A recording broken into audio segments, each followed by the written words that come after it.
क्या आपको पता है बालोद जिले के इस बमलेश्वरी माता की कहानी? क्यों आखिर 1994 में 4 दिन के लिए दुनिया में आई बच्ची को लोगों ने मान लिया बमलेश्वरी का अवतार? उन्हीं की याद में यहाँ समाधि स्थल पर बना दिया गया है मंदिर।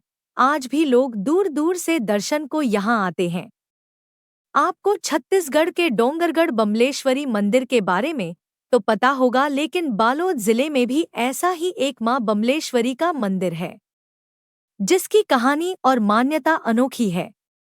यह मंदिर ग्राम राणा खुज्जी में है, जो देवरी बंगला से डोंगरगांव जाने वाले मार्ग पर पड़ता है।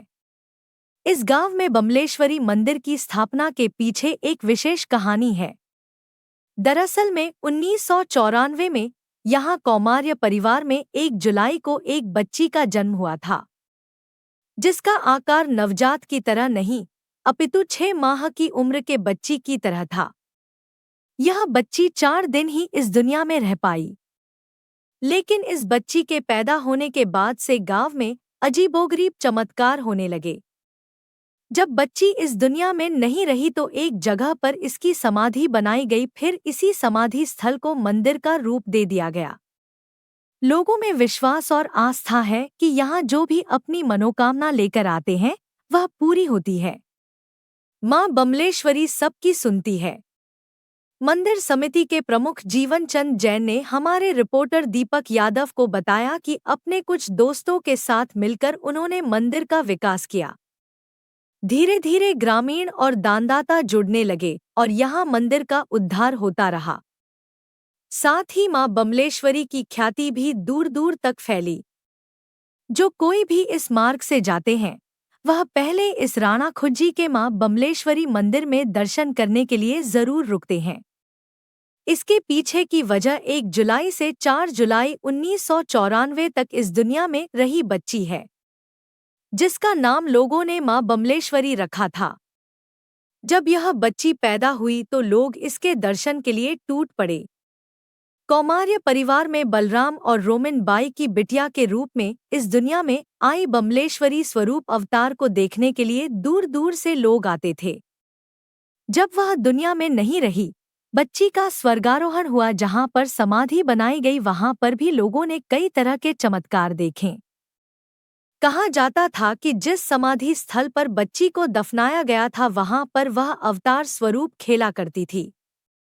वहां जो कपड़ा बिछाया गया था वह हिलता ढूंढता था। यह दृश्य उस दौर में कई लोगों ने देखा था। धीरे धीरे अब ऐसे चमत्कार तो नहीं होते, लेकिन लोगों की आस्था आज भी इस जगह पर बनी हुई है। आपको जानकर ये बात भी हैरान करेगा कि भागवत आचार्य विष्णु अरोड़ा ने पहले ही कहा था इस गांव में माता का जन्म होगा। जी हाँ, यह भी एक इत्तेफाक ही कह सकते हैं कि 1994 के पहले इस गांव में बाल योगी भागवत आचार्य विष्णु अरोड़ा का भागवत हुआ था, जहां उन्होंने अपने प्रवचन के दौरान कहा था कि इस गांव में माताजी अवतरित होगी। और इसके कुछ सालों बाद 1994 में जब बच्ची के रूप में मां बमलेश्वरी कौमार्य परिवार में जन्मी और उनका अद्भुत चेहरा देखकर लोगों ने उसे मां का अवतार मान लिया और पूजा आराधना शुरू कर दी। कुछ दिनों के लिए ही सही, लेकिन माता ने अपने कई चमत्कार दिखाए, ऐसा यहाँ के लोग मानते हैं। उसी आस्था को आज तक बरकरार रखा गया है। लोग यहाँ दोनों नवरात्रि में जोत जलाते हैं और अपनी मनोकामना मांगते हैं। कैसे पता चला माता का अवतार? इसको लेकर भी है एक मान्यता। उक्त कौमार्य परिवार में जन्मी बच्ची मां बमलेश्वरी का अवतार है। यह लोगों को कैसे पता चला, इसके पीछे भी एक किंवदंती प्रचलित है। कहा जाता है कि राणा खुज्जी से करीब 10 किलोमीटर दूर के एक गांव में किसी व्यक्ति को देव आया और उसे भान हुआ कि राणा खुज्जी में माता का जन्म हुआ है। फिर वह व्यक्ति राणा खुज्जी आया और इस बच्ची के बारे में बताया। फिर देखते देखते वहां इतनी भीड़ लग गई कि मेला जैसा नजारा हो गया।